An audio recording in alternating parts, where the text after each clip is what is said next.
ये देखो आधे आधे बच्चों का पेपर ये ले रहे हैं, लेकिन हमारे लिए शीट्स नहीं है इनके पास। ये देख सकते हो। सर ने बोला है कि आप बैठो।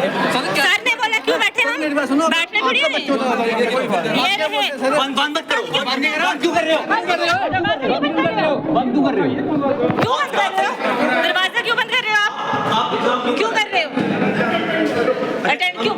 आप ये देखो। आप बताओ, हम भी एग्जाम देने आए थे ना, यही देने आए थे ना, तो क्यों यार होगा ही नहीं एग्जाम, क्यों बैठे हुए हो?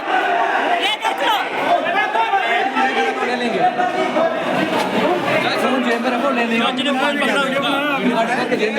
तो मैं मोहम्मद खालिक द स्ट्रांग सिग्नल में आपका स्वागत है। दोस्तों, आज बातचीत करेंगे कि जम्मू कश्मीर के अंदर जो पेपर लीकेज के मामले को लेकर इससे पहले आरोप लगे, लेकिन इसमें एक जगह मिसिंग थी, वो थी honourable high court of Jammu and Kashmir. वहीं पे जूनियर असिस्टेंट की पोस्ट के लिए honourable high court Jammu Kashmir के अंदर जिन लोगों ने अपॉइंट होना था, उसका एग्जाम शेड्यूल हुआ था जम्मू कश्मीर के एक प्राइवेट कॉलेज के अंदर, जिस कॉलेज का नाम Trikuta Ayurvedic and research college बनतला।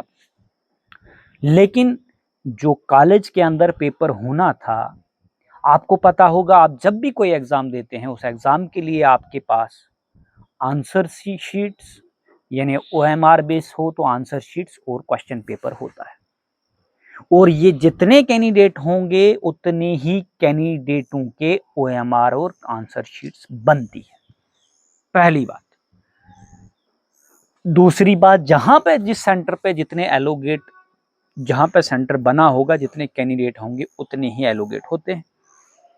Mostly जो एजेंसियां कंडक्ट एग्जाम करती हैं इसी तरीके से करती हैं।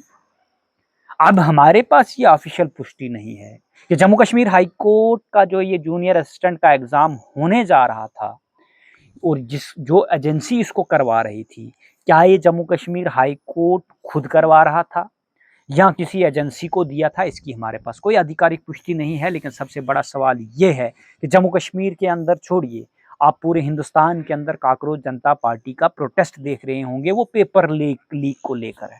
सिर्फ नीट के लिए नहीं, वो जुडिशियल ऑफिसर्स का है, वो जूनियर असिस्टेंट का है, वो किसी भी डिपार्टमेंट के अंदर नौकरी लगने के पेपर लीकेज के मामले का है। लेकिन यहाँ सबसे बड़ी चीज तो ये है कि पेपर लीक नहीं, आधे बच्चे ही गायब हैं सेंटर से। अच्छा, आधे बच्चे सेंटर से गायब नहीं, 70% क्वेश्चन पेपर और आंसर शीट ही गायब हैं। ये चीज प्रूफ वहां से करती है जब इस कॉलेज के सेंटर पे बच्चे पेपर देने के लिए पहुंचे तो आगे से रोल नंबर अलॉट हुए थे।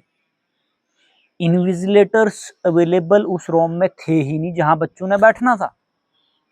रोल नंबर्स डेस्कों के ऊपर लगे हुए थे, लेकिन जो इन्विजिलेटर और ऑफिशियल वहां पे थे वो बच्चों को ये कहते हैं कि आप घर चले जाइए, जो आपका पेपर शेड्यूल यहाँ पे 12 बजे हुआ था, हमारे पास OMR शीट और क्वेश्चन पेपर ही नहीं है। दैट मीन्स कि वो क्वेश्चन पेपर और OMR शीट किसको दी गई? पहला सवाल। अगर उतने सारे ही कानून में फिक्स है कि उतने ही बनाए जाते हैं, या तो आपकी मैथ की कैलकुलेशन खराब है, या फिर जितनी पोस्टें निकली हुई थी उन पोस्टों के लिए वो कहीं दे दिए गए थे और उन बच्चों ने पहले ही पेपर दे दिए थे। अब दूसरी कहानी ये है कि जब ये बच्चे दोबारा वापस जाते हैं एग्जाम सेंटर के अंदर, तो आपको देखने को मिलेगा कुछ बच्चे पेपर दे रहे हैं, लेकिन आधे बच्चे वहां भी नहीं बैठे हैं। अब जो जिन आधों बच्चों को ये OMR शीट और क्वेश्चन पेपर दिए जा रहे थे, दूसरा सवाल ये खड़ा होता है कि जो जम्मू कश्मीर हाई कोर्ट ने जूनियर असिस्टेंट के लिए जो बच्चे सेलेक्ट करने थे, क्या सिर्फ उन्हीं के लिए OMR शीट और क्वेश्चन पेपर अवेलेबल था?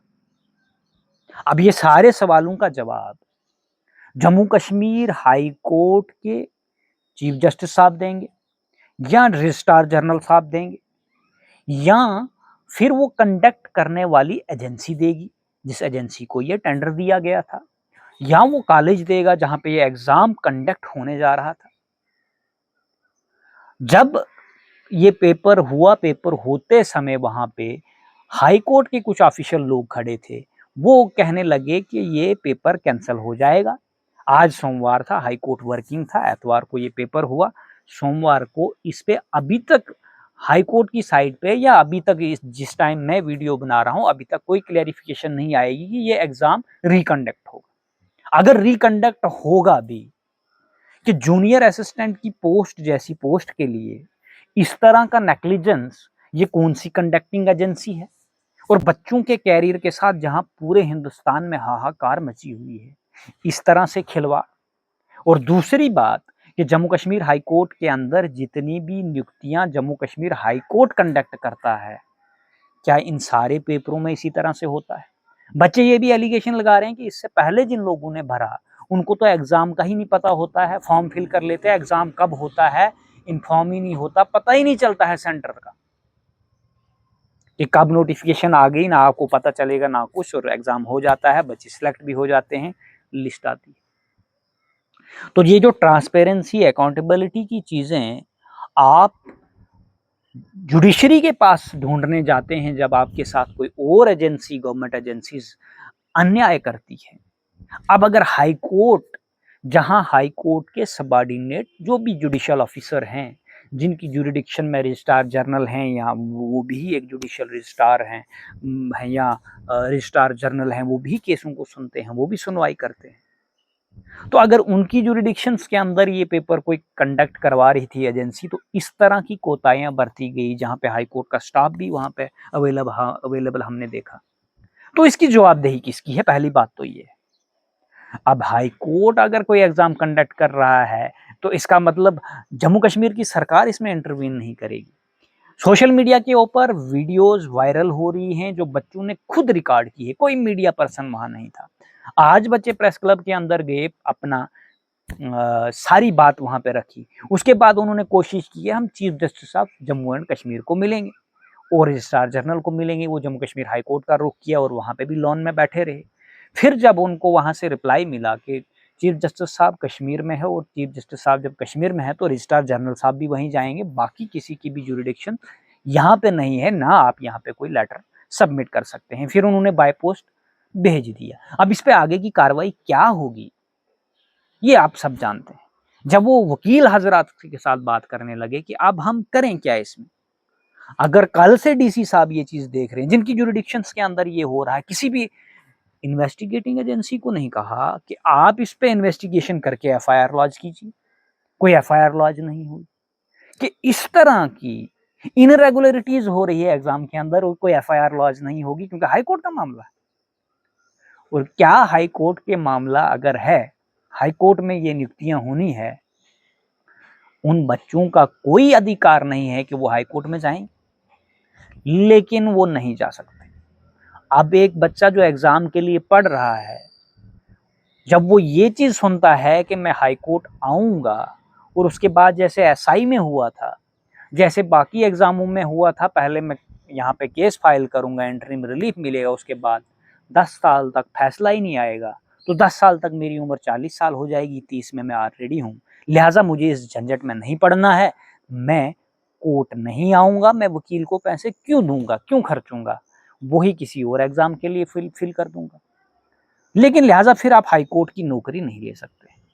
ये उन्हीं बच्चों के लिए है जिन बच्चों ने इस तरह की मैनेजमेंट की होगी कि वो ये पेपर पास कर सकेंगे। अब आप मेरा इशारा समझ चुके होंगे कि हम किस ओर कह रहे हैं। जो आप पर्दों के पीछे लॉनों में कहीं पे डिस्कशन करते हैं कि आज पेपर था लिहाजा इतनी सीटें खाली थी, और उसके बाद आपको अगर मिलेगा कि जब एफआईआर लग के वहां के सीसीटीवी प्रिजर्व किए जाएंगे कि जो बच्चे सिलेक्शन लिस्ट में मिलेंगे आपको, क्या पता वो एग्जाम हॉल में अवेलेबल ना हो। लेकिन इस सारे काम को करने के लिए कंसर्न इन्फोर्समेंट एजेंसीज को सबसे पहले एफआईआर लॉन्च करना पड़ेगा, फिर इन्वेस्टिगेशन करनी पड़ेगी, फिर सीसीटीवी उस कॉलेज का प्रिजर्व करना पड़ेगा, और फिर देखना पड़ेगा कि ये आंसर शीटें, ओएमआर शीटें और ये क्वेश्चन पेपर कहाँ गए, ये किस बला ने खा लिए। जब हाई कोर्ट ने उतने ही कैंडिडेट की लिस्ट निकलती है, उतने ही एलिगेशंस होती है जो प्रोसीजर एग्जाम का होता है। अब इन सारे सवालों का जवाब क्या कोई हाई कोर्ट का अधिकारी देगा या कौन व्यक्ति देगा? और हाई कोर्ट से आप सवाल भी नहीं ज्यादा पूछ सकते। या ये बच्चे हाई कोर्ट में जाकर केस फाइल करेंगे, फिर 10 साल तक इंतजार करते रहेंगे। क्या इनको भी कोई इंसाफ मिलेगा? जब वो प्रेस क्लब में गए तो उन्होंने कहा आज हमें मीडिया वालों ने भी कवर नहीं किया। तो अगर मीडिया वाले उनको कवर करते भी, क्योंकि दिल्ली में हमारे चीफ मिनिस्टर साहब स्टेट लाने गए थे ऑटो में, तो वो स्टेट लेकर वापस आ रहे हैं, तो सारे मीडिया वाले वहां भी गए होंगे, कवरेज करने होंगे। जंतर मंतर पे पेपर लीकेज को लेकर इतना बड़ा प्रदर्शन चल रहा है, वहीं जम्मू कश्मीर में धड़ल्ले से ओपन कॉलेज के अंदर आधे बच्चों का पेपर लिया जा रहा है और आधों को बोला जा रहा है आप घर जाइए अगले साल देना। अब क्या ये एग्जाम रिकंडक्ट होता है या नहीं होता? फर्दर अपडेट के लिए जुड़े रहिए मोहम्मद खालिद के साथ। धन्यवाद।